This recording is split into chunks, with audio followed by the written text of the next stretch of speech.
पिछले कुछ दिनों से किले का नाम पूरे देश में चर्चा है। केतन अग्रवाल और सिया गोयल की इस कहानी की वजह से पुणे के पास लोनावला की पहाड़ियों में बसा एक हालिया दुखद घटना के कारण यह किला अचानक सुर्खियों में आ गया। लेकिन आज हम इस घटना की नहीं बल्कि इस किले की असली कहानी की बात करेंगे। क्यों यह किला इतना ज्यादा खतरनाक है और क्यों इसे कोई भी जीत नहीं सका।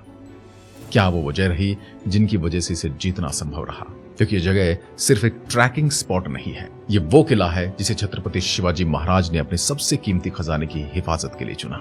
ये वो किला है जो 2000 साल से भी ज्यादा पुराना है और आज भी अड़िग खड़ा है। ये वो किला है जहां पर वीकेंड में हजारों लोग आते हैं, हिस्ट्री लवर्स, ट्रैकर्स और कपल्स जो बादलों के बीच पहाड़ की ऊंचाइयों पर सिर्फ अपने लिए कुछ पल चाहते हैं।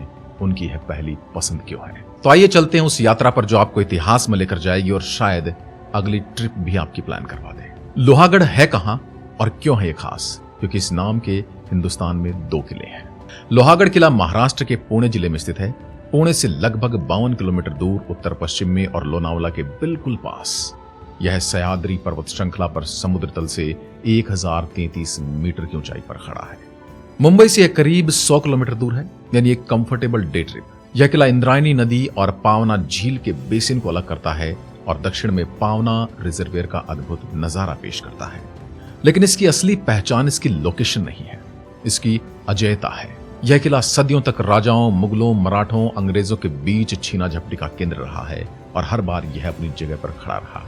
इसने हर उस शख्स की हिफाजत की जो इस किले के अंदर था। लोहागढ़ का इतिहास उतना ही गहरा और पुराना है जितनी की इसकी नींव। लगभग 2300 साल पहले यह क्षेत्र दक्कन साम्राज्य का हिस्सा था। सातवाहन, चालुक्य, राष्ट्रकूट, यादव, बहमनी, निजाम, मुगल एक के बाद एक राजवंश इस किले पर अपनी मोहर लगाते रहे।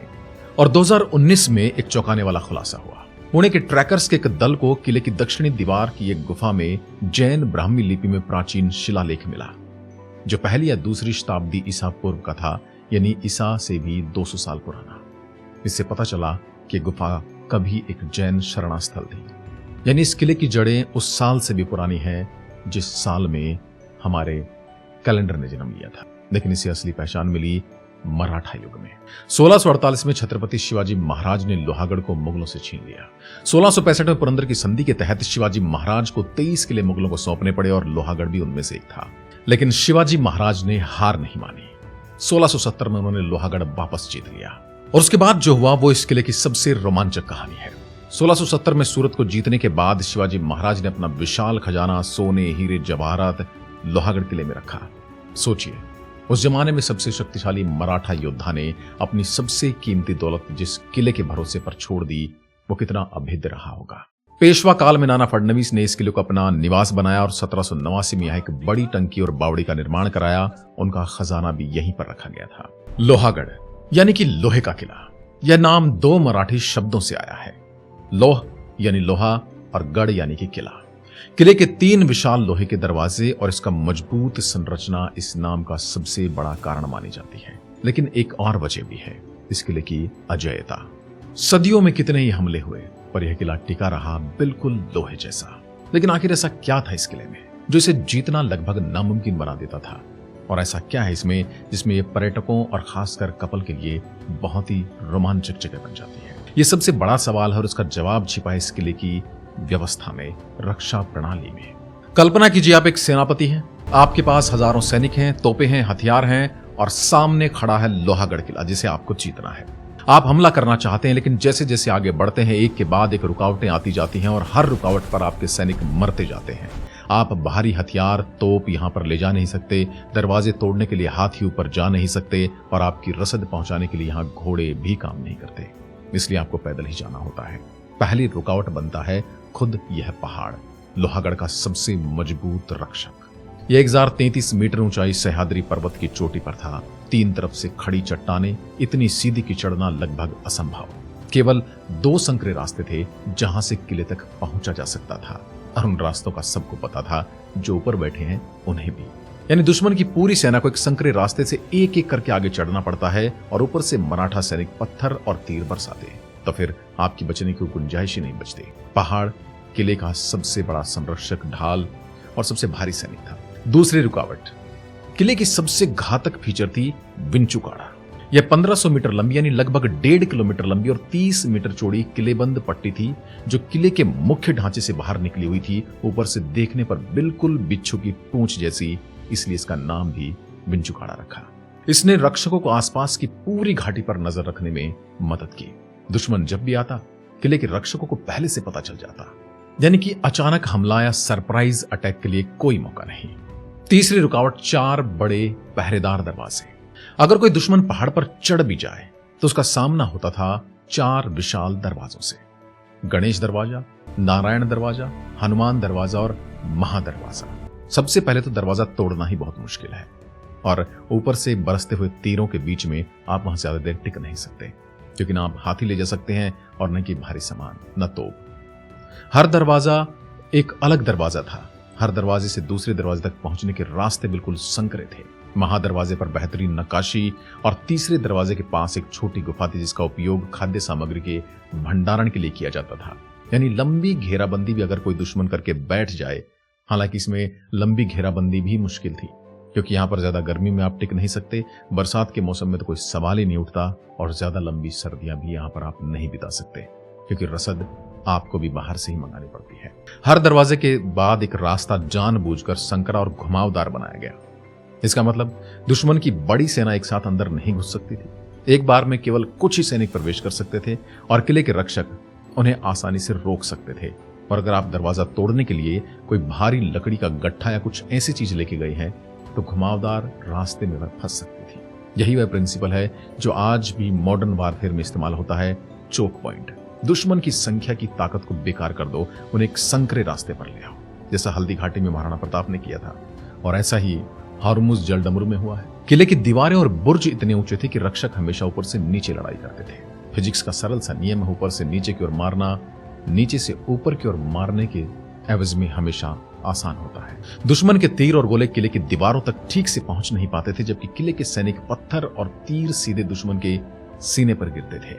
यानी कि ऊपर से नीचे की तरफ आप कुछ भी फेंकेंगे तो दुश्मनों को लगेगा, क्योंकि दुश्मनों को एक संकरे रास्ते से ही आना है।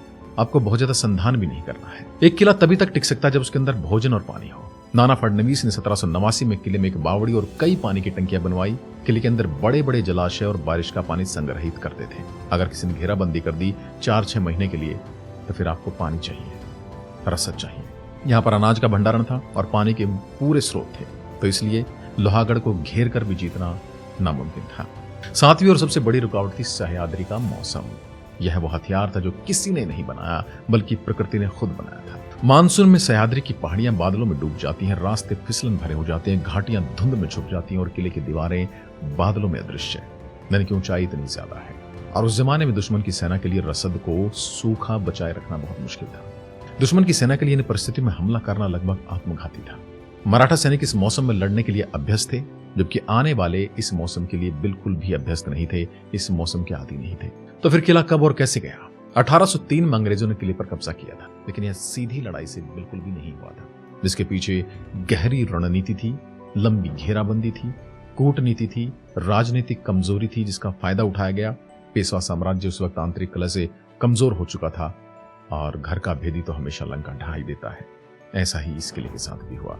किले की दीवारें तो नहीं टूटी, लेकिन राजनीति और किले के अंदर रहने वाले लोगों की फूट इस टूट का कारण बनी। अगर आप यहां घूमने जाएं तो इस किले के अंदर आपको क्या मिलेगा? किले के अंदर कदम रखते ही एक अलग ही दुनिया खुलती है। विंचेश्वर मंदिर, किले के भीतर एक प्राचीन शिव मंदिर। आज भी श्रद्धालु यहां दर्शन करने के लिए आते हैं और यह मंदिर देखकर ही आपको लगता है कि हमारे कारीगर, हमारे वास्तुकार कितने दक्ष थे और कितनी ऊंचाई पर जाकर उन्होंने कठिन परिश्रम से इसका निर्माण किया होगा।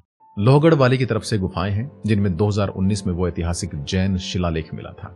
विशाल टंकियां और बावड़ी नाना फडणवीस द्वारा बनवाई गई आज भी खड़ी है। इनका आकार देखकर अंदाजा लगता है कि यहाँ कितनी बड़ी सेना रहा करती थी। विंचुकाड़ा का सिरा, यहां से 360 डिग्री का नजारा मिलता है।